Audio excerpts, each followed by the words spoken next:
opportunity, one game. We got our M&M moment up, and it's IG versus Team Serenity. Welcome back, ladies and gents. Fine world of Dota 2. We got Trent, we got Zyori, we got Parker. How y'all feeling? You forgot Tyrone. Tyrone! Don't just ignore people chilling on the couch. It's very rude. That's true. I'm doing all right. Late night here, final game 3, and it's turned out to be a pretty interesting series. Very back and forth. Both games looked very dominant for opposing teams, which always makes the game 3 decider even more interesting, especially when these stakes are on the line. I think right now Serenity have a lot of fans in the making, and if they can close this out with a crazy game 1 with the Queen of Pain that so many people are talking about after a disastrous game 2, let's see what you've got in game 3. I think they're a team that's going to have some support from the Western community. Like IG, people have seen these names. They play more standard Dota. You see Team Serenity, a bunch of newcomers on the scene doing some crazy stuff. You're going to like them. These guys are going to have some fans. Mm-hmm. But what do you think? I'm just glad we got game 3, honestly. You know, this deserves game 3. This is the winner goes to TI. Don't want a quick 2-0. Let's get to something nice here. Yeah, I was surprised how that last game went. went. Did I say My it backwards there? Did I mess that up? You did, but it's okay. My bad. We all so let I'm it go. looking at it. Yeah, you guys all looked at me and you were nice. You should have just said, "Hey, bro." You know it was the other way. It was the other way. I knew. That's why I caught it. So I just let it go. Okay. You know, I'm not going to be lying. I was you know what I listening did? to you. I was not listening to you at all. It was You like, son of a bitch, lyrical. It was like the duck. I let it just roll off the back, man. You know, there's hate in your life. Any negative vibes getting you down right off the back, man. You actually just bulldogged me, man. I'm really hurt. Yeah, I'm that was. sorry. Did you see that clip? No, I didn't. Oh, okay, well, some people got it. It's okay. Now I know how But, Nas feels. I'm compared to a TI champion. I feel pretty good about that. I think it's already begun. What, the the draft game? there. Oh, yeah. They're actually Okay. already in there. If you want to take a look at some of these bands and picks. Ooh, and interesting stuff right off the bat. It is Mr. Clockwork. Spoilers for Team Serenity. They pick it up. And to me, There it's it is. won both games. There it is. Easy peasy. He's good here. Sure, why not? They once again banned these PL, Mirana, Wind Ranger, these heroes that kill Tombstone. Now they're going to pick the Tombstone again in the first 2. What about Elder Titan as well? Still in there? Yeah. Is that a little bit of a question mark? Yep. The Warlock too. Thought he did exceptionally well last game. You know, if you're ever worried about your early game, having that Warlock certainly seems to help. Those heals try and keep you farming in the lane. Those early fights, a well-timed heal can certainly save you. And then level 6, you know, they won some pretty clutch moments because of that. The Elder Titan actually was not banned last game. Was not touched at all. So Yeah, I think we got both of the 4s early, right? We had the Undying picked up and the Clock, so it was just kind of ignored. Definitely something to remember. Lesh Sand King could be the option. No, Tusk, it's a switch. Yeah, and again, the Clock's already there, so picking the Elder Titan becomes kind of, you don't really necessarily want to pick the hero into Clockwork. But Lesh Tusk, what do we think about this new combo? Bobica wants to go to TI, baby. He's saying, yo, give me one of my heroes. Give me the old classic. Yeah. A little aggression, a little bit of defense. It's not a Ricky or a Monkey King, but I will accept it. It's like a bit of hybrid, but unlike the Sand King, you've got the save with the offensive potential. Ooh. Well, a hero that Tusk does not like to play against that much, the Silencer. Yep. We did see Silencer earlier tonight, and boy, was that a cool Silencer game. 62 stolen int by the end of it. Yep.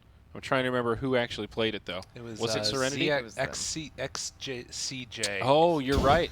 Look at these names. What is it with the letters? It was Look at these names. XCJ. 3-letter names. All right, so have you guys been saying pi? What do you say? Yeah, how do you say PYW? I say Sand King. I said PYW. Trent started whatever calling him hero he's Pi, playing. and Pi, then it kind of yeah. stuck. Just PY and then silent W. I just dropped the Isn't W. it Paul? Paul? Well, yeah, I said Paul Paul? if it's initials. I just gave him Paul.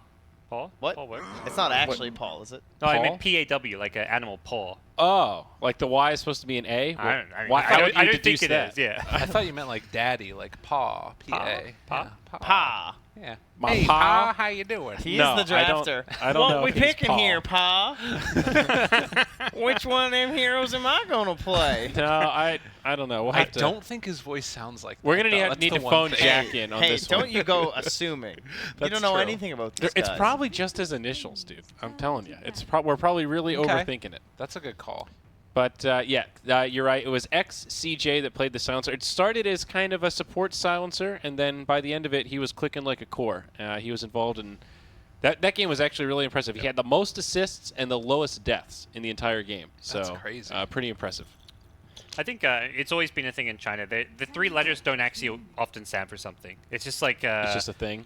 popular common thing that they give themselves these nicknames. Like IG have the same thing, XXS, SRF. Yeah. If you go way back, like players like QQQ, it was just always popular to give It's just a yourself thing. And then SCCC Is it one of those one-upped them. things like XKCD where it's intentionally done like that so you can't make it a word, you can't shorten it? All of their names you can't shorten. That's true. You know what I mean? Possibly, You yeah. have to say the individual letters or you're just Yep. missing part of it. That's true. Are they on that level? They're on There's that- no phonetic to it. Yeah, It might Maybe. be. geniuses. Ahead of their time. SCCC is the worst of them all, Yeah, honestly. I That agree. And he had to go and get good and actually get on a team. That's what You I know, say- Shout out to KP. I say you know? SCCC to spite him. Yeah, so that's fair. It actually takes longer to say that, I think, also, I know, sometimes. exactly. That's the funny part SCCC. about Yeah, it. but every time I say SCCC, even right there, I count the C's in my head. Exactly. Yeah, I can't help it. But if I say SCCC, I can just say that like it's That's it's a good its own point. phrase. Definitely. But you know, what are you gonna do? Brew. It's a hard, man, we have such a hard life. You know, I that's the know. biggest problem in our lives. You know, Yeah. when that's what you're complaining about, my God, your job is easy. It's Caster so world hard problems. to say this one guy's name. I- I gotta think with my brain. I know. It's true. Well, I remember one time at a Star Ladder, we did a panel with IX Mike, and he was super impressed that we could do it without looking at the names, like a list of heroes, and still suggest picks. He's like, dude, I have to see the heroes or I can't do it. I'm like, that is true, though. From a player perspective, you're always looking at all of the heroes when you're in the picking screen, and that's something as casters, we never get to see all the heroes. It's just, okay, they've picked 5 of the, 110. Right. Sort of a cool, pat yourself on the back. You know a lot of heroes, bud. Wow. It's like, Thanks. if you had to list like all the Pokemon from 1 to 150, could you do that with Dota heroes? I think most of us could get Definitely with Dota Heroes. I Yeah. could get like 80 to 90% at least. How I long think. would it take you to I don't get know if I every could. single Dota hero? I'm that, sure I like could. that game. What is it? Zipple or I forget what it's called. It sounds You like There's a like where you content type in I the feel like if I states was and- given 115 slots, I would be able to write Okay. them all. Yeah, You know what I mean? there's an app for that. It's like Okay. things like states and shit Yep. where you write and it times you for how long you yeah. can get all of them. Nice. Yeah, I think most of us could do it. It might take a little while, Yeah, like half an hour or definitely. so. You but- just to have to get keep all of going them. like, all right, what am I missing? Oh, okay, that thing. And be like, It all would right, be what those are all the last position few. 5s? You know. Did you guys ever have Yeah. like field day or something in school where you had all these challenges that you had to do as like a class against other classes? Yeah, like where they would give you a basketball to shot put because they Right. wouldn't just give a shot put to every Right, single exactly. class. Yeah. So this could be like the Dota version of that. We could do this at the hub where we have like different groups of people and they have to all like, all right, I'm gonna do the guessing all the heroes challenge. The other one's like the 1v1 mid people. And Yeah, here it is. I like Sporkle. this. That's it. That was Instead, that's we play the Tower. name. Sporkle. There he is. we should probably talk about this draft a little Yeah, bit. what do we got? we have IG It's picking all on the Dynasty. same heroes. It's true. It really is. It's a Death Prophet. Death Prophet not picked by IG. Oh, I think what? that's something a bit different. True. Revolutionary. Yep. Not a revolutionary pick by any means. Every game though, they've done something weird, right? So I'm wondering what is the weird Here it thing is, that you dude. do with DP? There's the app. 113. Play the quiz. We could totally do this later. Is it all Dota 113. heroes? It's missing Oh. Pango and It's missing Dark a couple, Willow. but I'm still. already ahead of the Nice. game. I already beat the quiz. This was made in 2014, so well done. It's probably missing a few more heroes, to be honest. But anyway, we'll put that in the pocket. Morphling again. I think they see it as an Undying counter. What Yeah. I feel like we've learned throughout the day with this Undying pick is that you need to address it with at least one of your heroes being able to kill the Tombstone, and in this case, create your own Tombstone.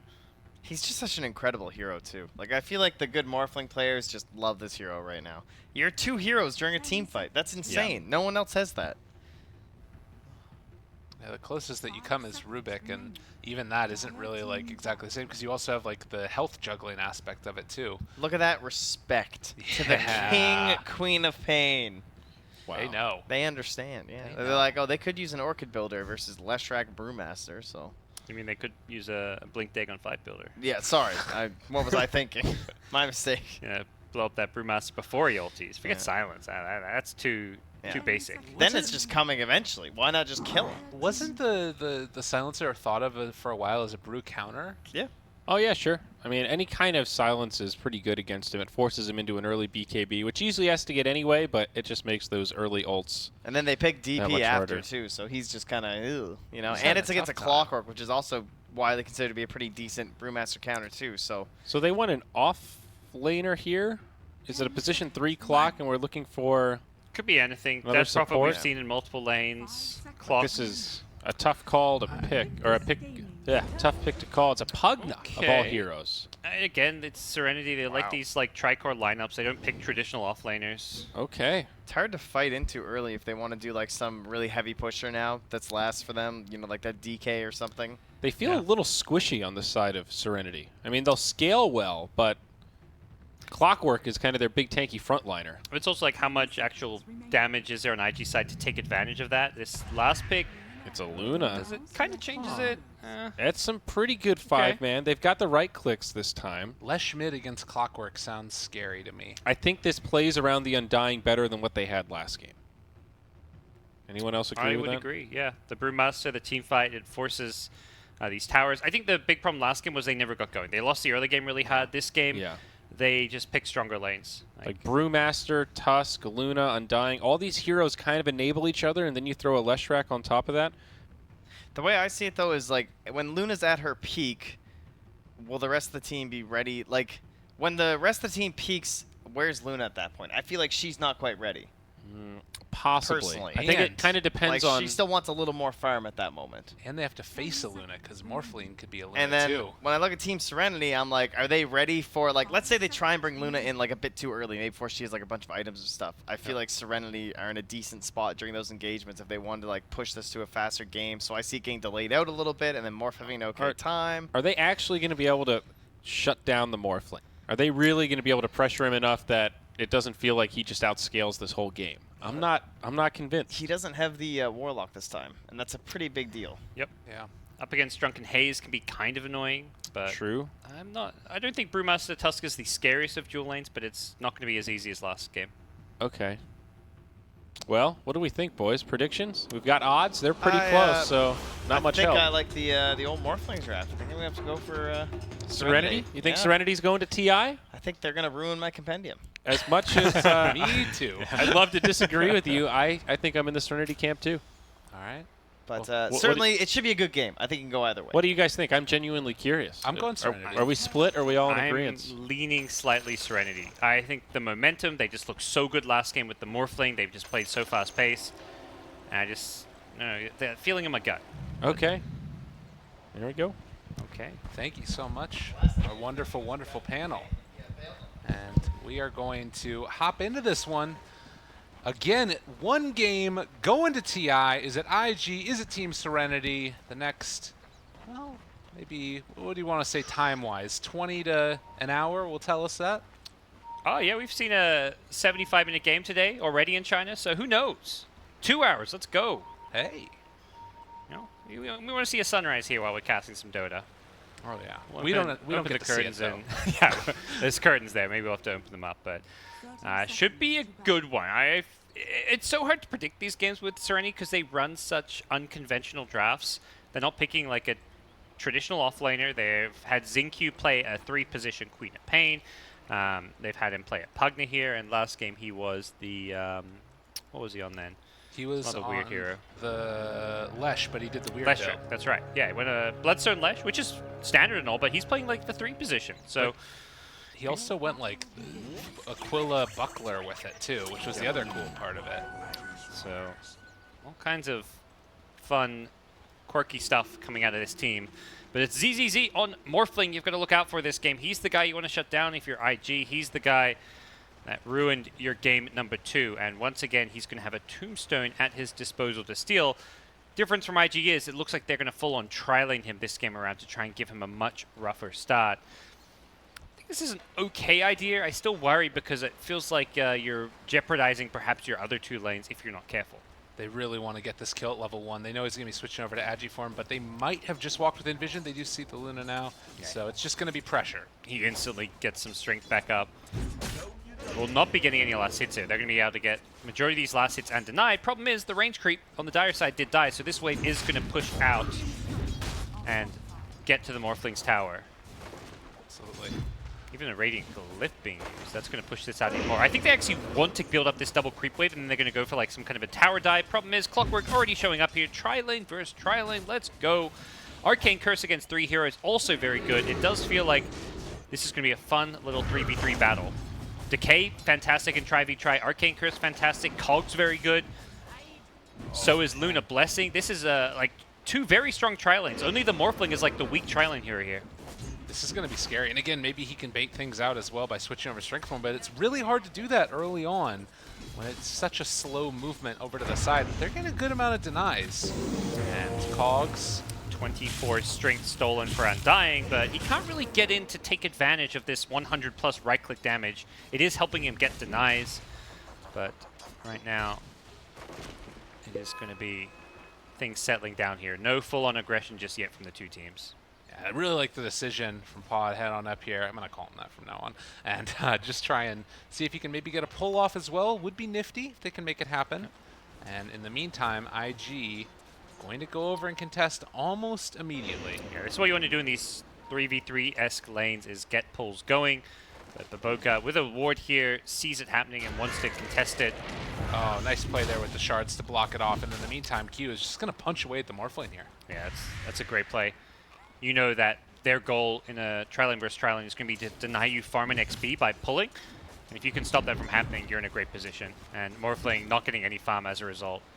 Other lanes also? It's pretty uninteresting so far as like no major crazy things happening there. Death Prophet versus Lash, Lash having a slight advantage with Harass and last hits. Pugna having a slight advantage bottom against the Brewmaster.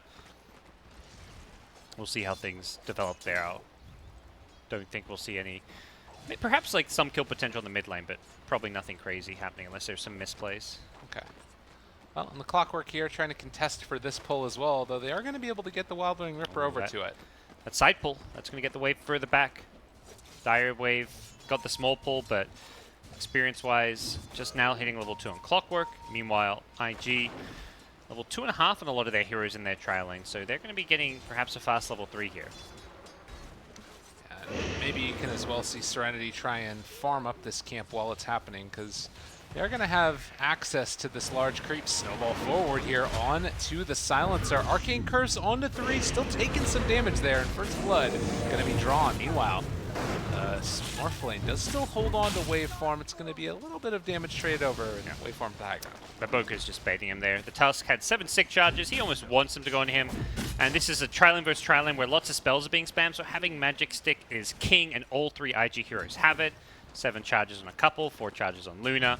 Dire side, similarly, also have Magic Sticks, Silencer and Morphling, but Silencer needs to be careful not to get caught out of position like we just saw. He has to be very cautious about how he places. Good word placed down here as well by Serenity. There was the other one that we talked about earlier from the Radiant, as they are going to find the shards. Does have the Waveform to get away. We'll be able to farm underneath the tower most likely. But this is going to help them just maintain vision of any pulls or anything goes on. Yeah, he's happy to get some CS into the tower. Next side pull not going to happen just yet, which is good news. See what happens with these 5-minute runes. Imagine both top runes should go the way of IG, but bottom bounty runes could be contested though. Obaka. A little bit of a pickle here is going to get a Cogs pushback onto 2 and just walk away from him, but the snowball to chase forward, and they are going to be able to find that kill on to the Clockwork. Yeah, nicely done. Aggressive. Getting pretty scary. He has his boots with Ring of Aquila. There's the bounty rune. It's going to be 4 going their way. Unfortunately for SRF, he doesn't have money for a bottle, or he could have used the bottle charges and then refilled it. Oh, so close. He does get the money now after the bounty runes. Oh, it's TP to the tier 1? Okay. Huh. Guess he just wanted to not miss the experience from those creeps. Fair enough. Q there again, just going to get pushed back, trying to drain away whatever mana that they can. If you take a look at the CS so far, it is a lead for Luna, not insurmountable. And bottom lane, oh man, SRF getting low there. This is going to be some decent damage onto the tower. Yeah, he's going to fall back to his shrine, but while he's doing that, tower is going to get pummeled. May want to glyph it with one of the next blasts that comes out, although it doesn't look like Pugna wants to use it. Back at top, Q. In some trouble, waveform and everything. Did ZZZ overcommit though? It doesn't look like it. Oh yeah, I thought you meant the dying overcommit, but yeah, they were able to take him down pretty rapidly, and as soon as the Tusk leaves, that's what happens. Damage rune now. The Boka pinging it out. He's going to leave this one to the Lesh. Both he and Leshrac have a bottle. I think this is a bit overkill, getting this double bottle. Tusk can only really refill it on the bounty runes. That's 3 bottles overall by IG. Wow, yeah, that's definitely too many bottles. I think this Tusk bottle definitely the unnecessary one, particularly for a hero that 660 gold early on is quite a lot. That's boots money, that's earned money. It's not the worst, like, for the sustain aspect, but it is just a bit inefficient when you've already got these other bottles on the playing field. ZZZ trades hits again with Q. And as these levels have gone up, we can see that the laning stage has sort of settled out a little bit. Still favored into the IG, but it's not as bad. No, it's not as bad as it initially looked. Once Serenity got some pulls going up top, they kind of stabilized things. They're always constantly on the back foot, but as long as they're getting some Morphling farm and he's not stuck on like 5 CS or something here, you're feeling okay. And Morphling 25 CS behind the Luna, but not too far behind the Luna that you're too worried. Oh, down bottom, here comes Luna.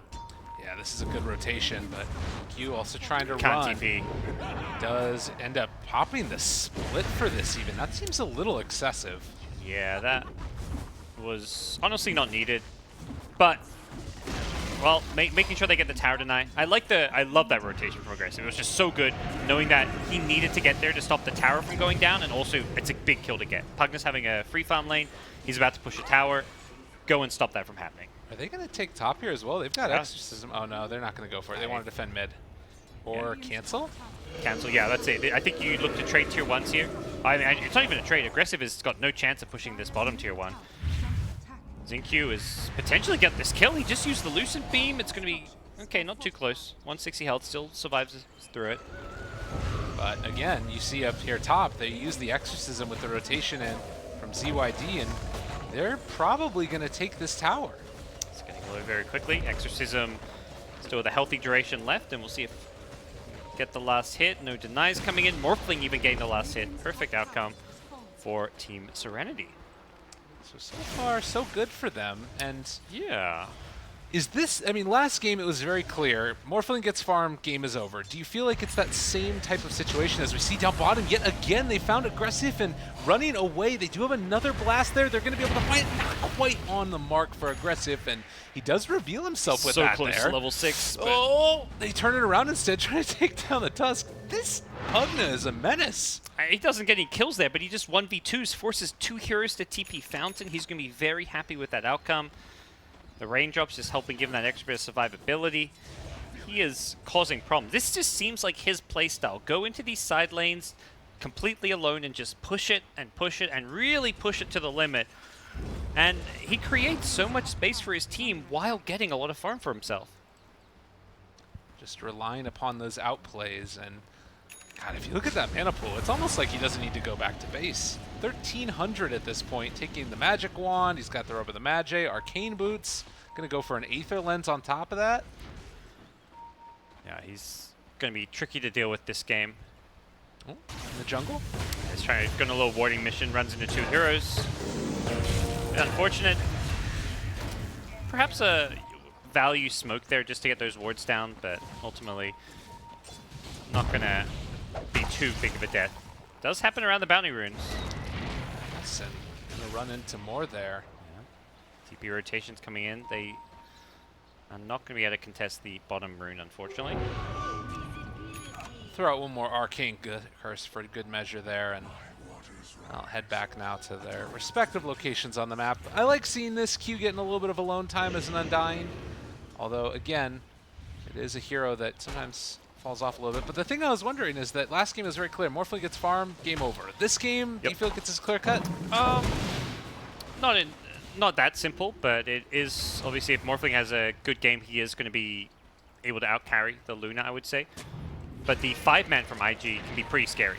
I thought. Look at this now. The hook shot in. They've also got the Death Prophet coming from behind. Has the Exorcism going. They bring him down in time. They do manage to kill off the Clockwork, and now Death Prophet in no man's land. Just going to get destroyed. They brought more coming from IG. And they will manage to take down 4. Aggressive was in the perfect position for the Eclipse, flanking in from behind. No creeps to tank any of the damage. And he just cleaned up 1,800 hero damage dealt by the Luna, thanks to the Eclipse in the end there. Flesh Golem amping it all up as well. Very well played by IG, responding to that Team Serenity aggression.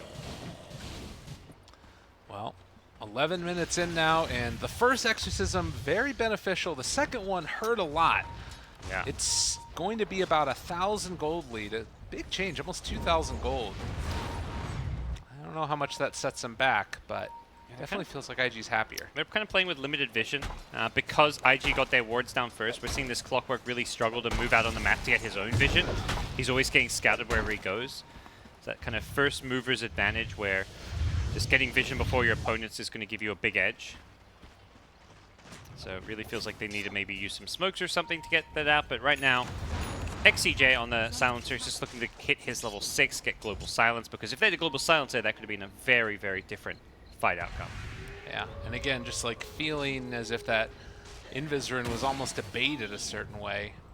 The good position they felt like they had. The hook shot was able to connect there onto the Tusk, and Bobica has level 6. Able to find himself a snowball if he wants. There's the snowball after the fact, runs into the Pugna, but that's just going to pull him deeper into the -2 territory. Yep. Nice hook shot, denying the haste rune and getting the kill for the team. Does reveal there's a ward somewhere in the neighborhood, but Tusk may not know exactly where it was. Just noticed kind of an interesting build on the Brewmaster. No points in Drunken Haze. Okay, I've seen this a few times here and there. It feels a little bit unusual, but he was 1v1 against Pugna, so kind of makes sense. Still feel like there is some value in the single point, but this spell has been nerfed quite a bit. Level 1 Drunken Haze is a lot worse than it used to be. And again, Serenity sitting up on their high ground. Silencer is level 5, very close right now to getting that Global Silence up and online. Again, it's 4 heroes mid, while the Morphling is able to farm away. Going for that Morbid Mask first. Yep. Same build as last game, different order. He gets the Mask before the Dragon Lance this time. Last game he had the Dragon Lance into the Mask because he wasn't being harassed, but this time he wants the sustain. The Mask allows him to farm jungle, gives him just that health regen.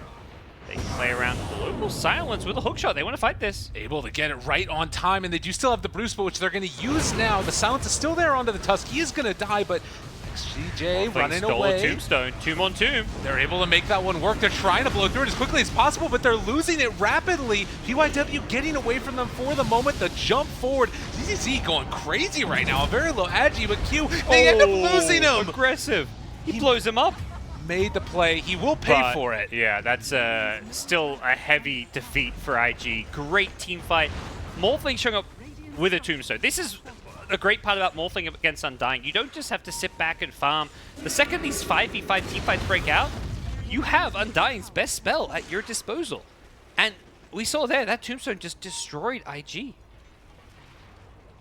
Yeah, 14 minutes in, and this is not the time that you would anticipate a Morphling being capable of farming. Even though he dies right there, you look at him, he's still sitting pretty high up in the net worth, and all of these heroes are. And as we've spoken about before, it's a hero that can carry if it gets to the late game. Yeah, he's going to be itemizing once again into this right-click build, it seems, which should work just fine. He can also take over that Luna form later on in the game if he wants to, once we get to that mid to late game area. We'll see what IG's next move is going to be. It does feel like they're the ones who want to play kind of cautiously, but at the same time don't want to just sit back and let this Morphling farm. Their Brewmaster ultimate being on cooldown does limit their options, though. 15-minute mark now. We see a couple of bounty runes traded off. There's still one sitting over here. We'll see if Serenity decides to take it while they are hunting right now. The Pugna and the Clockwork ready to go. It's been decent Radiant defensive wards in this jungle, though, so they seem to be fairly aware that they are safe in the top lane, aggressive, pushing a tier 1 tower, and will get this without any immediate exchange from Serenity. They are setting up to go for this tier 2 bottom, scouting behind the tower. TP does start rolling in. Baboka found immediately. Yeah. Able to get him. There is going to be the Arcane Curse Going connects to onto creeps. the Lesh. He still should fall here as they get within range. The Pugna Ward down. Global Silence to follow as well. They're immediately going to buy back with Dusk. Do they really want to fight into this right now? Exorcism hasn't even been used yet, but he's TPing in. The Earth Splitter able to hit onto 2 as XTC going to be pushed back as well. There's the Eul Scepter lift up as XSS does live, but that jump forward, they find it with this Morphling, and he's might switching die. over. He's getting down very low. Can he live TP through home? this? Trying to get himself out of here, but he's still living. Doesn't And need how to TP aggressive. He's happy as a clam. The long duration stuff, but he gets clapped to death with one last hit from the Brewmaster. And meanwhile, ZYD Got just another going Spirit Siphon. forward. Is in trouble. He might end up going down. The shards, they don't block him off. He falls at the last second. Oh, the snowball. snowball. Do you really want to go into this even further? Oh, he got The silence. He can't get it off, but Okay. he looks like he might end up dying as well. Death Prophet. Even though you got this morph, you got to be careful about the Ghost Lady.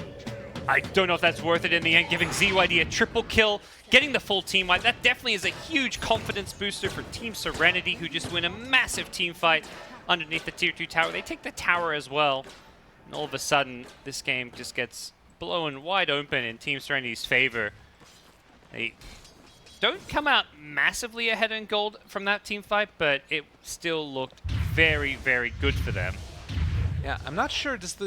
I'm not sure if the fight recap shows the net worth of the tower also going down there or not. No, it does not. So that's another thing. I mean, if you look right now, it's Yeah. about 2,000 to 3,000 net worth lead for them. But There was a Tusk buyback as well in that fight, so that kind of chipped away at his gold a little bit. Definitely worth it in the end. You got to help make sure they get that couple of kills at the end, even though he does die.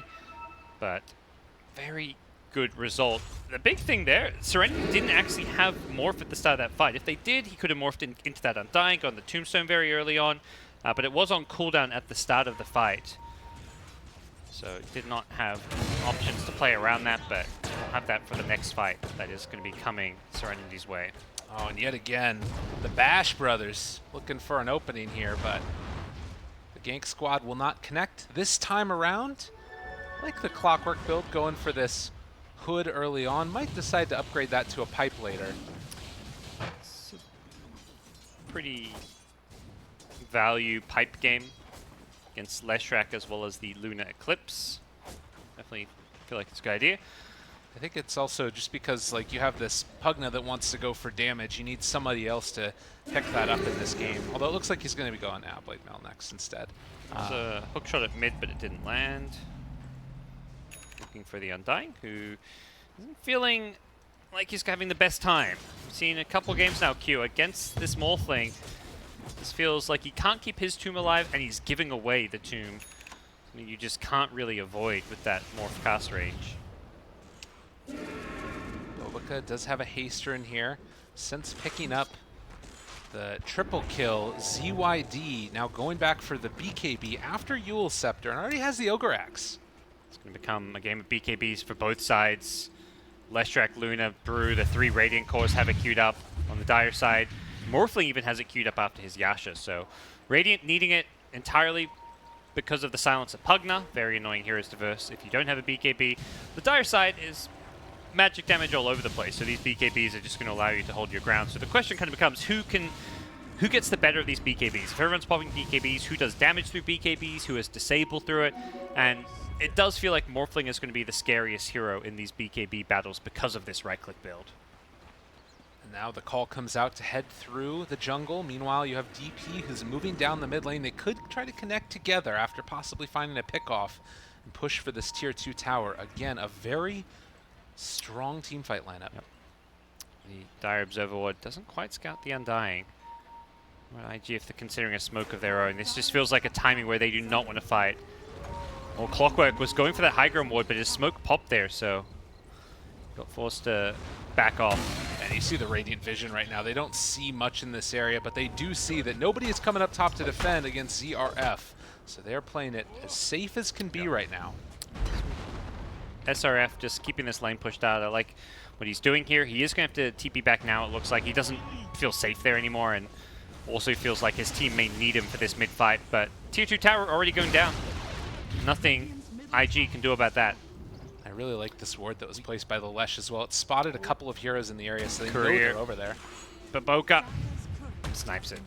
Give it the punch. I think we'll see next Exorcism you use for Roshan. If Radiant are going to hide in their base, this is a time where they're pretty weak without their BKBs. Luna's 1k gold away. If you can get a Roche before BKBs come online for IG, you should be the stronger of the two teams. Global Silence is just going to go uncountered, but perhaps Team Serenity are just feeling a little bit hesitant as they do find aggressive in the jungle. This is a really scary time. They don't have Flare as they're going to look over to the side, but aggressive, hiding Silencer away. finds him.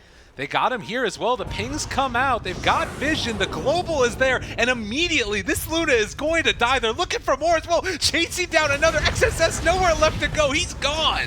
3 dead, no buyback. Let's go, Roche, baby. That was just perfect play. They may even just go down the mid lane. They've already got this lane pushed out very far. And without buybacks, that could just be a lane of racks. These heroes do not defend at all. They can perhaps delay. If SRF wants to throw a Primal Split, he can delay the push, but then he won't have Primal Split. They already used the glyph. What? They used the glyph. Okay, I mean, it delayed the creep wave, but I don't think that's sufficient. This is a little They're bit crumbling. rough. This building is gone in an instant. And This melee Rax is gone. all right, Serenity making it happen early on, 22 minutes, and they want to go to TI. Chasing forward, it's a lot of damage out there right at the start. They switch over, taking Undying, but it's the lift up already. The Brewmaster Split has him up in the air. Didn't get the Tombstone down either. Can they kill any of these heroes off as Clockwork in a little bit of a scary spot? They jump forward and do take down that Morphlane. Oh, a bit overzealous there. Definitely, they had the same wrong idea as me. That melee Rax was not gone. Respawning just in time with the Brew Split to start the fight off. Luna aggressive, able to clean up a few kills there. Brewmaster did a lot of damage in that one, and well, without the Exorcism, we saw the melee Rax kept alive and about 400 health. They could have like thrown all their bodies, and I think they would have gotten the melee Rax, but I don't actually think that's worth it in the end there. The Death Prophet, the Pugna could have just gone in, thrown another blast or two, but instead they're going to fight now. Yeah, no Eclipse, no Brew Split. It's time to go back in. Do they just Absolutely. run down mid again? They might. Morphling's back in 10 seconds time. Can they go? They're pinging it. They're like, this melee Rax is low. They have have no vision. ults. Let's go, boys. They've got Pugna. All right, you take us once, we're going to go at you again. No Eclipse, no Brew Split. You said it. And that was what ruined them last time. It wasn't really just the heroes respawning. It's the fact they had those big ultis. And yeah, with a high ground ward, this push feels very safe and secure. Radiant Sentry is just out of range. And here we go. They don't have any way to defend against this right now as they're just going to walk forward, and this is the type of Dota we like to see. The lift up onto one as they are going to take that Undying already right in the front as they 12 kill seconds off until the morph, and that's when the Tombstone's going to go the other way, but looks like Serenity don't really care about a range Rax. They're happy to back off. Now could be Roche time, but at the same time, you just took a lane of denied Rax. Yeah, may as well. It's a range Rax. Denied his Rax. I mean, I guess, like you said, it doesn't really matter that much. You just don't see it that often. No, not at all. But we'll see them fall back to farm. Radiant team doesn't really threaten Roche that well. Luna does okay at it, but it feels like they need to win a fight before they can go to the Roche pit. Yeah. With Eclipse back up in 20 for sure. But 5,000 net worth lead up, and Invictus Gaming are going to have this thorn in their side. Both teams have smoked up. Are they going to go on Luna? Luna is bait here. She just gets her BKB on the courier. They weren't ready for that. The hook shot back in. They have the global, though, so she can't get the Eclipse off. And meanwhile, SRF jumps forward. He wants to get the split Morphing's off. not It's here there yet. as well if they want to go for it as they're starting to take down this Clockwork. Needing to run away, but he is done. And Tuss just got a Shadow Blade, so they've got no detection for him. Exorcism was used, and it doesn't feel like they're going to get much out of it. That BKB courier delivery, it was such a good bait from IG. They had everyone behind the Luna. And even the Luna, you think, okay, sure, Luna's baiting, but we can kill her, right? Really quickly. She has no BKB. Wait a second. This, right as they jump, that courier drops a BKB into Luna's inventory. And that wins IG a fight. Oh, and IG right now, this is so smart from them. If somebody comes over to this shrine hoping to defend against the Roche play that they think might be happening, they could blow them up, although it looks like nobody is going to make that TP rotation and possibly a little bit of a wasted buyback there. This is a pretty sneaky Shadowblade pickup from Baboka. Very unconventional Tusk build, first item Shadowblade, but this is a way to hunt down Morphling. You Shadowblade in, you punch him, you snowball, and you can actually chain stun him where he can't morph strength, and we could see it come into play, but Dire Central is going to see him swinging in. Yeah, has vision of him right there. The pings come out, and now they know. Do they try and bait this out? Baboka hiding behind a tree, and He's trying to bait. It's not going to happen, it doesn't look like. Nah, gonna work. Yeah, the Shadow Blade's wearing off, so Baboka knows he kind of has to back off regardless. Whether he knows there's a Sentry Ward there, hard to say. But IG may look to go for another attempt. Once again, Baboka Shadow Blading in, seeing what he can find. They're going to drop more sentries for this. They need to get back base. Look at this. This is pushing in. They don't have a creep wave. This is going to be a thorn in their side the rest of the game. Yeah, that's where losing Araxis early on is very, very pesky. It's okay for like another minute or so maybe now. They've got a couple buildings that may draw some of the aggro, but it's pesky. Yeah, Luna shows there, and now Serenity know we can head out. We can either farm up or possibly push out the other lanes as well. Yep.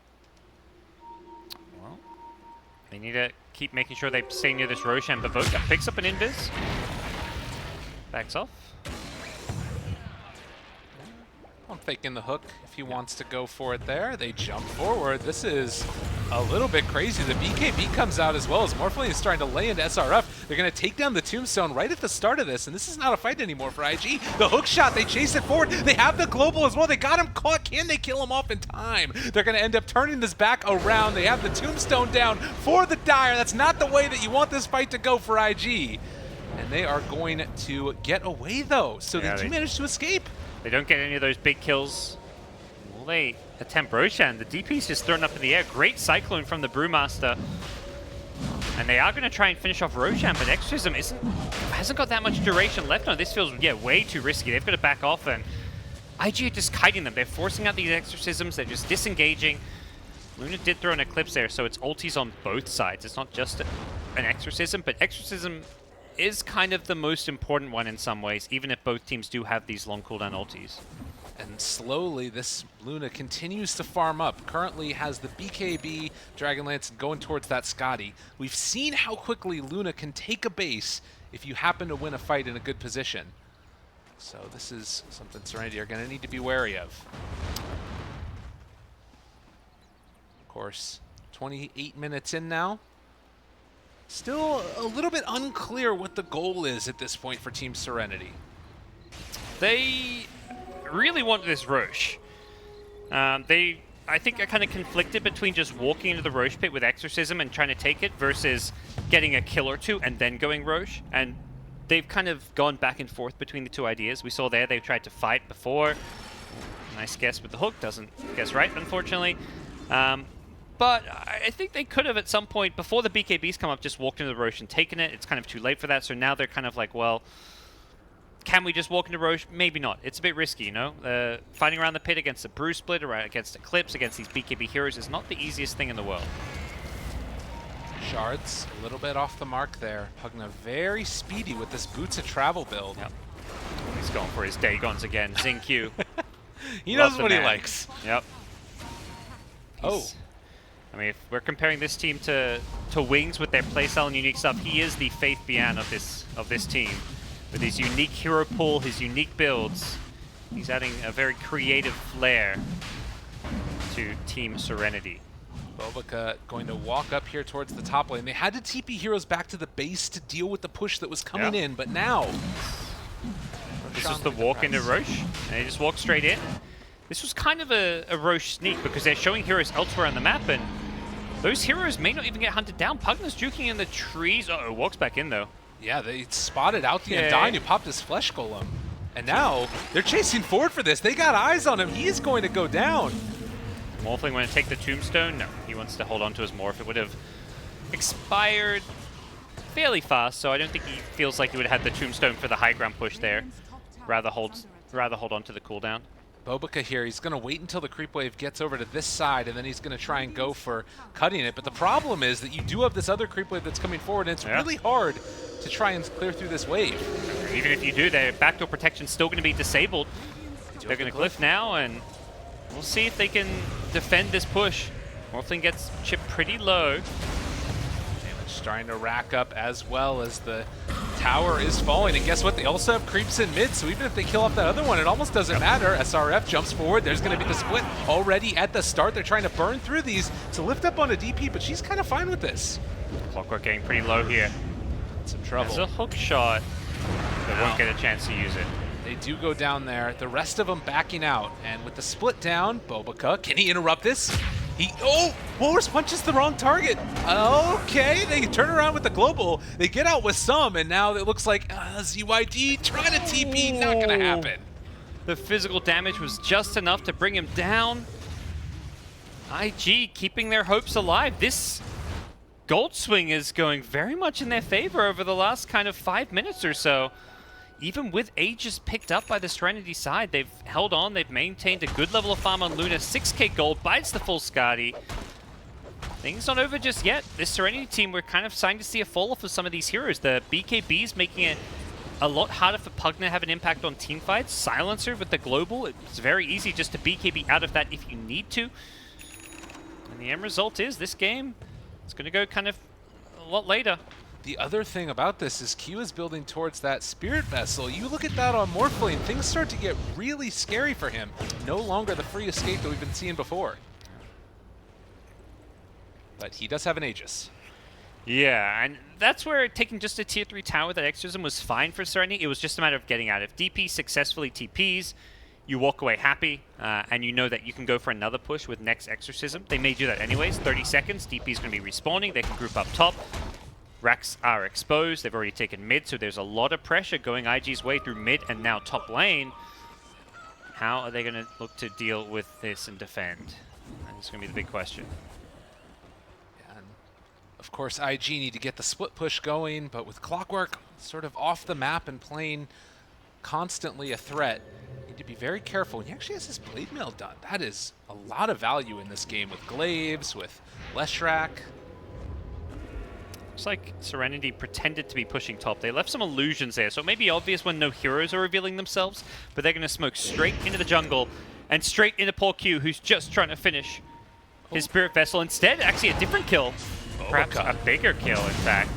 Snowball is there, but they got him caught. This is a huge one for him. This is the save. Yeah, I think you'd rather this one than the Undying. The Undying Tomb you're not too scared of. They're not going to instantly turn it into a push, though. It's a 40-second respawn. Does look like they're just going to take the shrines instead. To be honest, you want the Tombstone there for your own usage, to be honest. Seen that definitely be the case. I wonder if you might start morphing into the Luna, particularly when going for the push, being able to go back and forth between Luna and Morph form. Sounds pretty nice. It's kind of like I think, debatable which is better at this point. Definitely up until now, it's been almost always the Tombstone. Yeah, because you've got that longer duration, too, so conceivably if you win a fight, you could stay Luna, and then things get really good. But it just kind look of... at this courier. There we go. It kind of increases your health pool, too, because you can like do all this damage and push with Luna, get low health, and then morph back to your true form, and then you're back to full health. But he's just going to drop the Tombstone there and go for the barracks. They don't have a great answer for this. He has the BKB as well if they want to use it. Aggressive going forward. They've already got the global silence that's coming out, though, to interrupt this and turning their sights now onto this Luna. He's going to run away for the moment. SRF gets the split off as well. They need to focus down this building before they start to get lifted. And just no glyph. ZZ's low on mana, but the Aegis is already down. Snowball to turn this one as well. Boboka came in the backside of this, but he's starting to get completely destroyed here by the DP ulti, and everybody's out. They save the Luna with that Cyclone, but unfortunately they're just going to get out. They take the racks, they back off. Can IG chase for kills? They really want to right now. They know they're kind of weak without the Exorcism, but they just don't have that catch potential.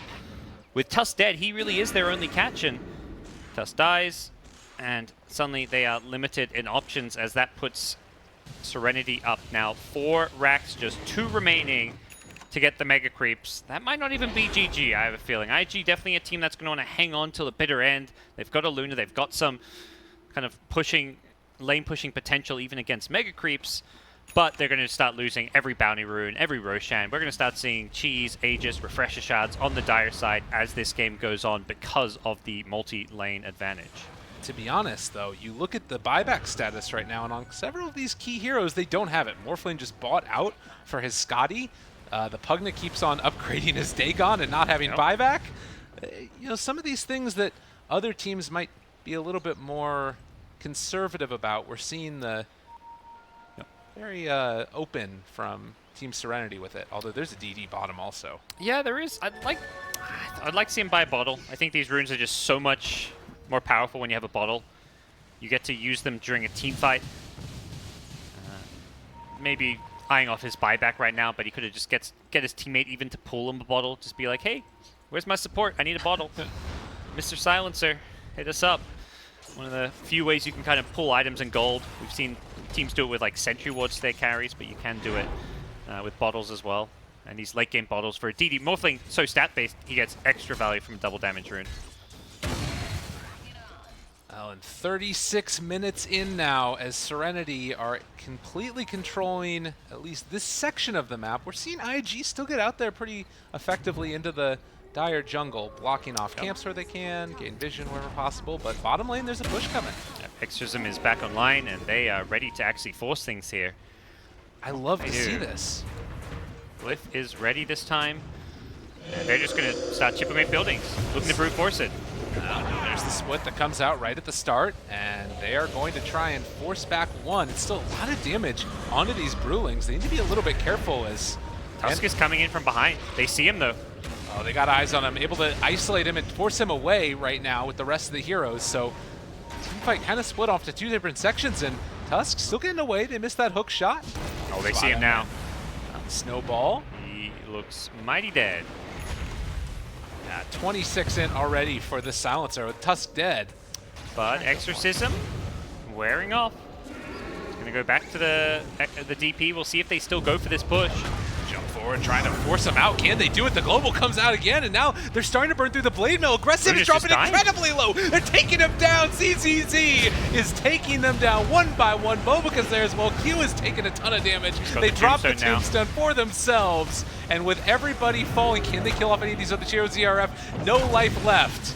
Waveform forward. Everybody's buying back. They might need to back out of here at this point as... Well, Soul Rip as well, trying to live through this. You go off Waveform again in a second. This Morphling, they want the kills so badly, but it's not happening. Another decay, another turnaround. He gets forced again. A little bit of a misplay there, it looks like, and he is finally going to go down. Yeah, they finally bring him down. Tower gets down to 30 health there. Going back in when Exorcism was down, perhaps a bit overzealous, but they forced out countless buybacks. It feels like it was 4 or 5 buybacks on that Radiant side. Look at this whole screen is filled. Yeah, that was, I see 4 buybacks from the Radiant.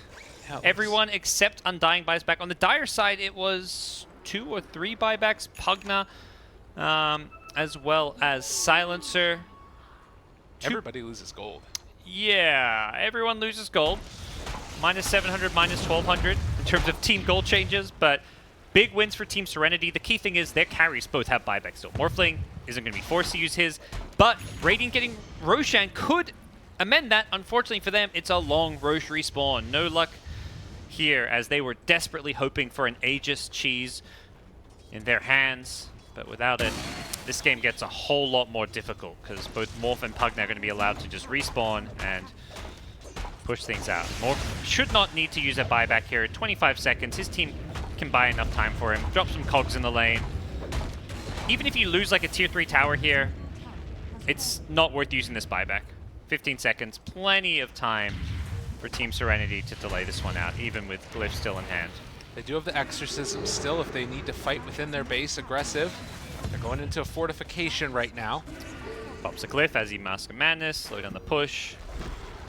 Stone down. Morphling is back up. They feel confident though. I think they just feel desperate actually.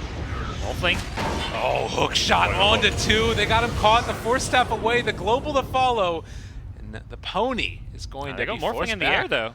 And again, they lift him up. The Exorcism's still going though, and they're holding on. Pugna's going to be back up in 7 seconds. Importantly, the DP ult's being used, so if they don't get kills in a successful team fight off this, Team Serenity will have to slow things down a bit.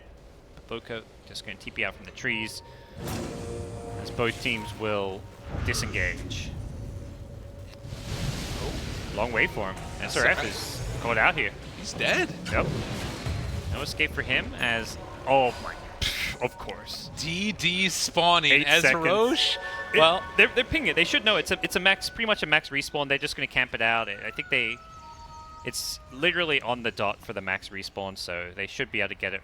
Gaben wants Serenity at TI. That's what we can Yeah, he's watching and he's like, let's input some code mid-match. Oh, Serenity lost a fight. Let's make Roche take another 2 minutes to respawn. Oh, they want to fight. Let's put a DD rune right in front of the pit. Amazing play from these guys. A little bit of luck in with it as well, but you can see right here that there is still hell of a lot of skill Yeah. on this team, and you love to see innovation. That's the biggest thing. Absolutely. I mean, DD or not, that Roach was theirs for the taking. There was never going to be a counterplay available. As a DC comes out, Cheese on the Death Prophet.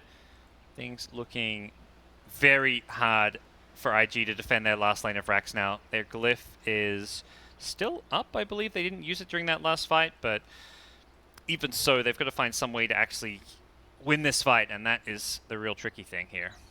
I gotta say that again, we've seen a lot of Dota in the past couple of days here, and one of the things that we've noticed more and more often is teams unwilling to go high ground without buybacks and without Aegis. Serenity did all of those that last time. Yep. And that is really cool to see, particularly with the lineup that you would argue would scale later. So yeah, they were happy just to keep the momentum going and use Exorcism whenever it's up.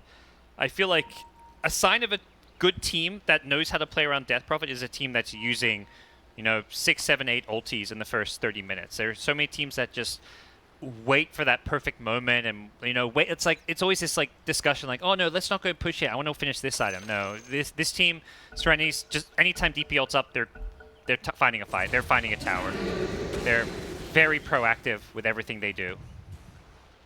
40 minutes in, and goes straight through the mid lane. Creeps are in base. building is gone. There's no Brewmaster. That just makes this all the more harder. Very long respawn because of the buyback as well. I think this is just many mega creeps.